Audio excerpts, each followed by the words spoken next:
ब्रह्म से शिव बाबा पधारे, बोलते ध्वनियों। ब्रह्म से शिव बाबा पधारे, बोलते ध्वनियों। ब्रह्म मुख से मधुर वाणी, बोलते ध्वनियों। ब्रह्म से शिव बाबा पधारे,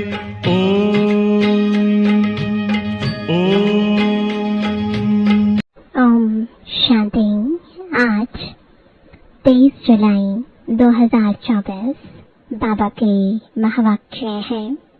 मीठे बच्चे, तुम्हें टाइम पर अपने घर वापस जाना है, इसलिए याद की रफ्तार को बढ़ाओ। इस दुख धाम को भूल शांति धाम और सुख धाम को याद करो। प्रश्न है, कौन सा एक गुह्य राज तुम मनुष्य को सुनाओ तो उनकी बुद्धि में हलचल मच जाएगी? उत्तर है, उन्हें गुह्य राज सुनाओ कि आत्मा इतनी छोटी बिंदी है, उसमें फॉरएवर पार्ट भरा हुआ है, जो पार्ट बजाती ही रहती है, कभी थकती नहीं। मोक्ष किसी को मिल नहीं सकता। मनुष्य बहुत दुख देखकर कहते हैं मोक्ष मिले तो अच्छा है, लेकिन अविनाशी आत्मा पार्ट बजाने के बिना रह नहीं सकती। इस बात को सुनकर उनके अंदर हलचल मच जाएगी। ओम शांति। मीठे मीठे रूहानी बच्चों को बाप समझाते हैं, यहाँ तो है रूहानी बच्चे। बाप रोज रोज समझाते हैं बरोबर इस दुनिया में गरीबों को कितना दुख है। अभी यह फ्लड्स आदि होती हैं तो गरीबों को दुख होता है, उनके सामान आदि का क्या हाल हो जाता है। दुख तो होता है ना, अपार दुख है।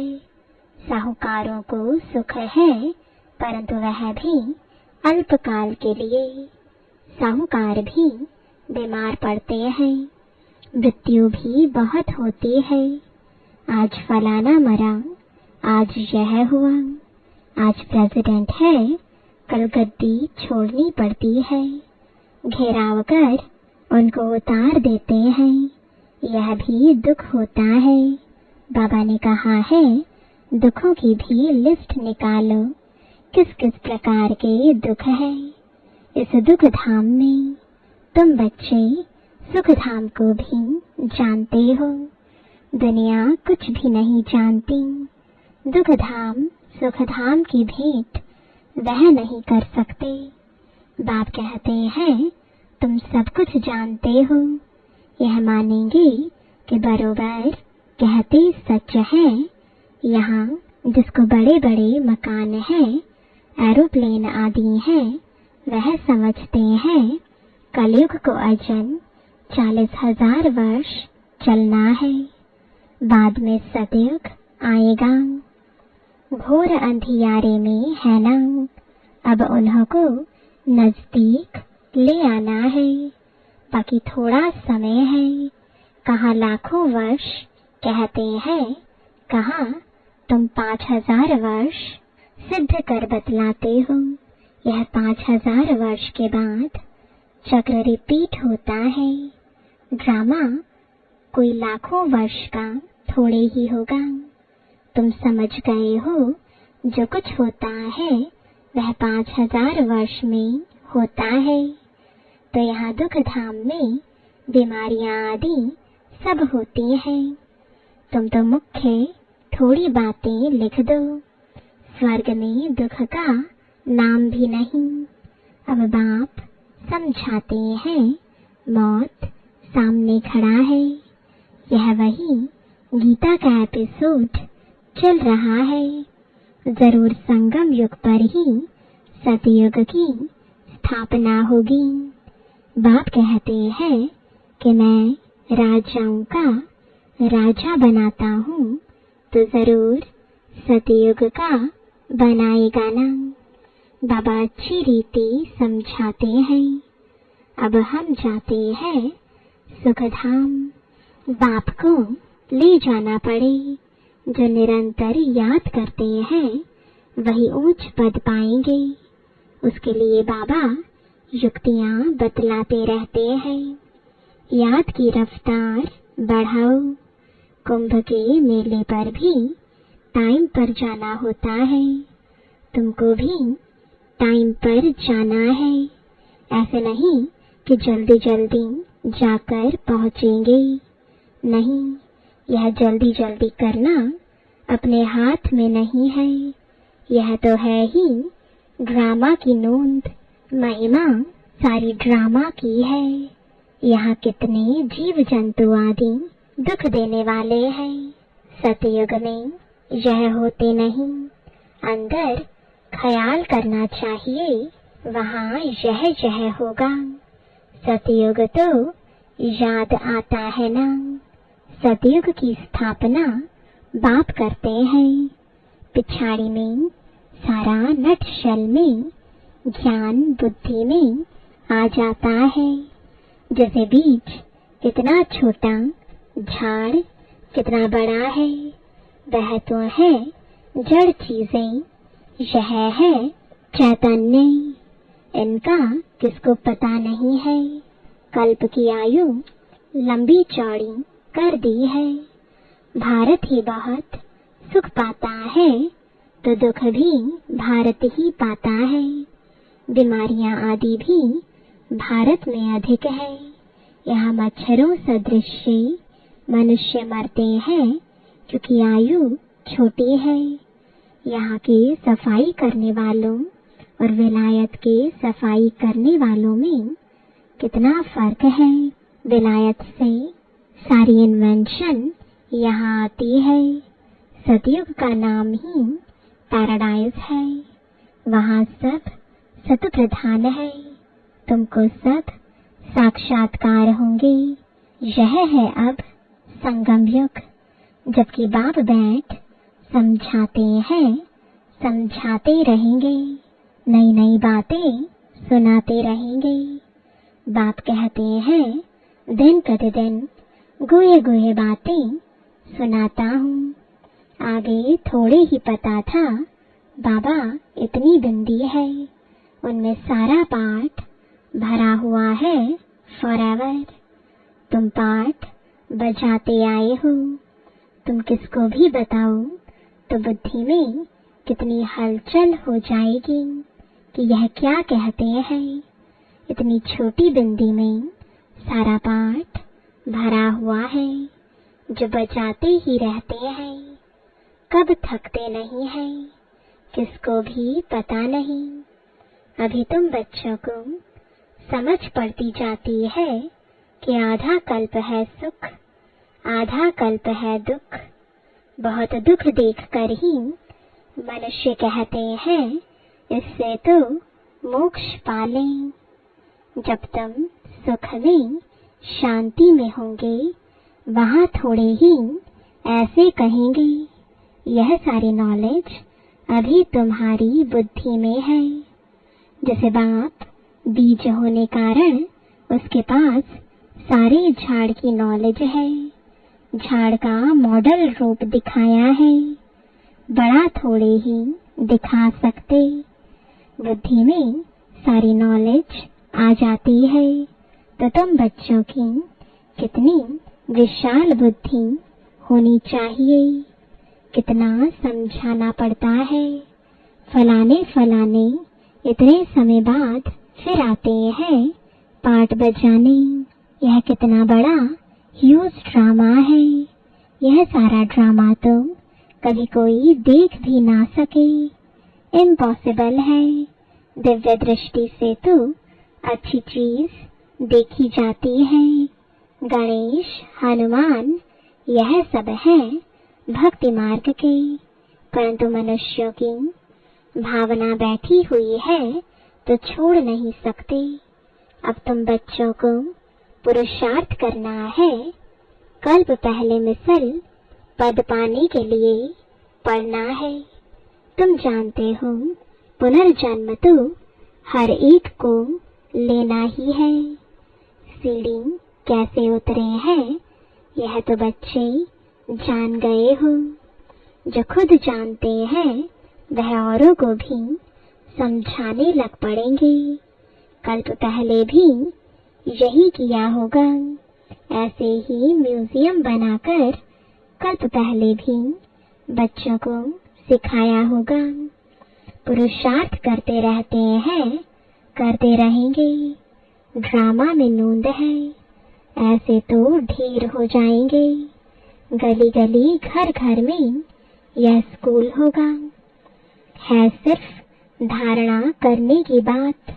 बोलो, तुम्हारे 2 बाप हैं, बड़ा कौन ठहरा? उनको ही पुकारते हैं, रहम करो, कृपा करो। बाप कहते हैं मांगने से कुछ भी नहीं मिलेगा। हमने तो रास्ता बता दिया है। मैं आता ही हूँ रास्ता बताने। सारा झाड़ तुम्हारी बुद्धि में है। बाप कितनी मेहनत करते रहते हैं। बाकी बहुत थोड़ा टाइम बचा है। मुझे सर्विसेबल बच्चे चाहिए। घर घर में गीता पाठशाला चाहिए। और चित्र आदि ना रखो, सिर्फ बाहर में लिख दो। चित्र तो यह बैज ही बस है। पिछाड़ी में यह बैज ही तुमको काम में आएगा। इशारे की बात है, मालूम पड़ जाता है बेहद का बाप जरूर स्वर्ग ही रचेंगे। तो बाप को याद करेंगे तब तो स्वर्ग में जाएंगे ना। यह तो समझते हो हम पतित हैं, याद से ही पावन बनेंगे और कोई उपाय नहीं। स्वर्ग है पावन दुनिया। स्वर्ग का मालिक बनना है तो पावन जरूर बनना है। स्वर्ग में जाने वाले फिर नर्क में गोते कैसे खाएंगे? इसलिए कहा जाता है मन मना भव। बेहद के बाप को याद करो तो अंतमति सुगति होगी। स्वर्ग में जाने वाले विकार में थोड़े ही जाएंगे। भक्त लोग इतना विकार में नहीं जाते। सन्यासी भी ऐसे नहीं कहेंगे पवित्र बनो, क्योंकि खुद ही शादियां कराते हैं। वे गृहस्थियों को कहेंगे मास मास में विकार में जाओ। ब्रह्मचारियों को ऐसे नहीं कहेंगे कि तुम्हें शादी नहीं करना है। तुम्हारे पास गंधर्वी विवाह करते हैं, फिर भी दूसरे दिन खेल खलास कर देते।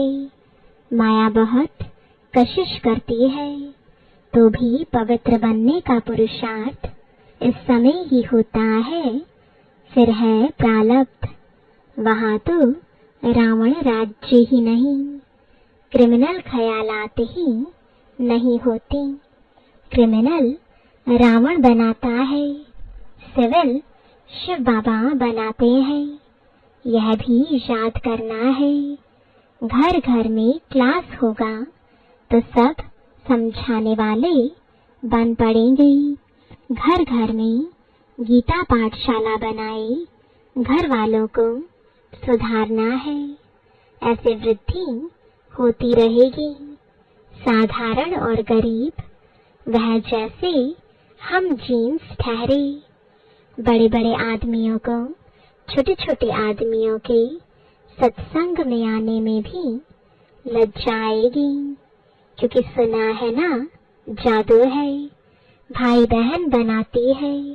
अरे यह तो अच्छा है ना, गृहस्थी में कितने झंझट होते हैं, फिर कितना दुखी होते हैं। यह है ही दुख की दुनिया, अपार दुख है, फिर वहाँ सुख भी अपार होगा। तुम कोशिश करो लिस्ट बनाने की, 25-30 मुख्य मुख्य दुख की बातें निकालो। बेहद के बाप से वर्षा पाने के लिए कितना पुरुषार्थ करना चाहिए। बाप इस रथ द्वारा हमको समझाते हैं। यह दादा भी स्टूडेंट है, देहधारी सब स्टूडेंट है। टीचर पढ़ाने वाला है विदेही, तुमको भी विदेही बनाते हैं। इसलिए बाप कहते हैं शरीर का भान छोड़ते जाओ। यह मकान आदि कुछ भी नहीं रहेगा, वहाँ सब कुछ नया मिलना है।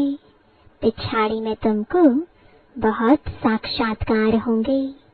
यह तो जानते हो उस तरफ विनाश बहुत हो जाएगा एटॉमिक बॉम्ब से।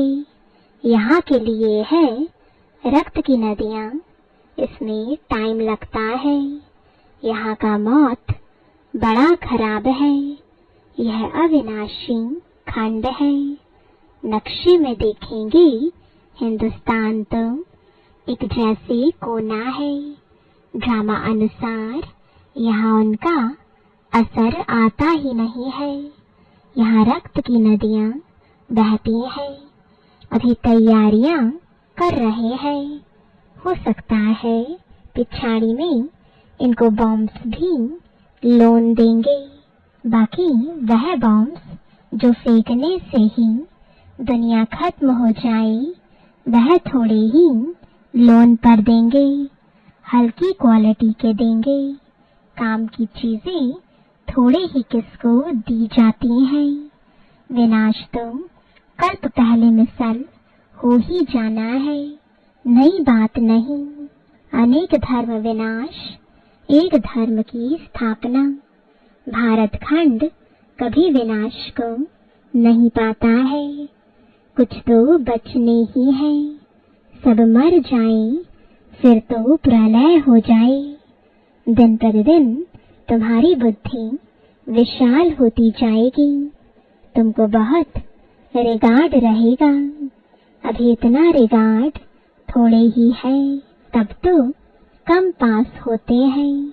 बुद्धि में आता नहीं है कितनी सजाएं खानी पड़ेंगी, फिर आएंगे भी देरी से।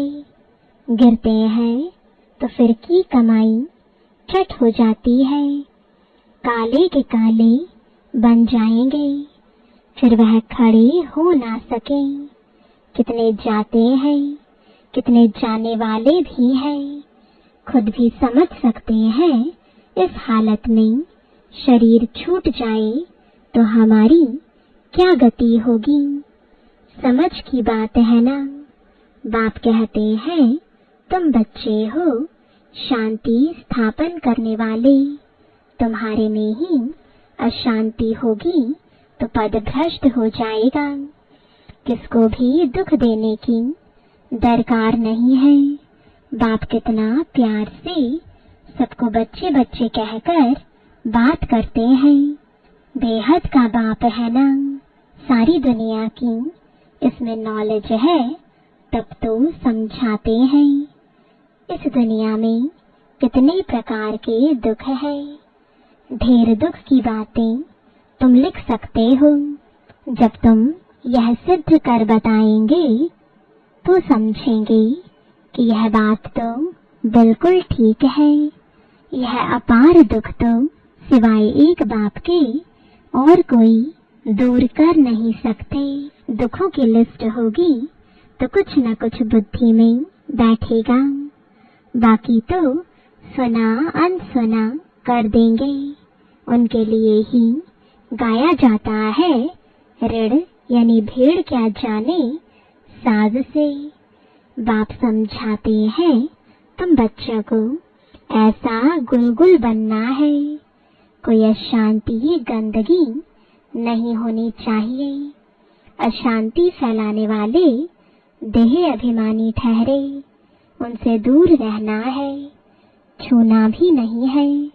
अच्छा, मीठे मीठे सिकिलदे बच्चों प्रति माता पिता बाप दादा का याद प्यार और गुड मॉर्निंग।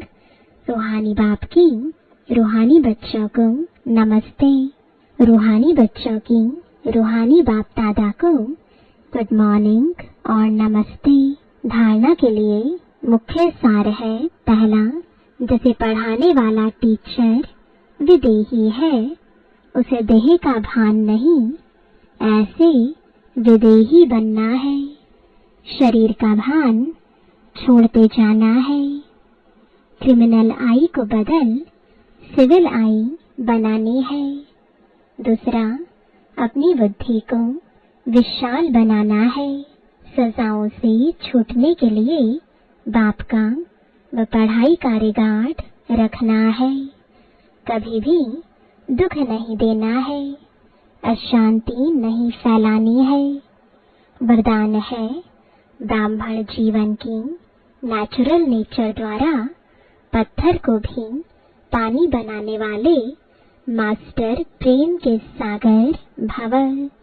जैसे दुनिया वाले कहते हैं कि प्यार पत्थर को भी पानी कर देता है, ऐसे आप ब्राह्मणों की नेचुरल नेचर मास्टर प्रेम का सागर है। आपके पास आत्मिक प्यार, परमात्मा प्यार की ऐसी शक्ति है जिससे भिन्न भिन्न नेचर को परिवर्तन कर सकते हो। जिसे प्यार के सागर ने अपने प्यार स्वरूप की अनादि नेचर से आप बच्चों को अपना बना लिया, ऐसे आप भी मास्टर प्यार के सागर बन विश्व की आत्माओं को सच्चा निस्वार्थ आत्मिक प्यार दो, तो उनकी नेचर परिवर्तन हो जाएगी।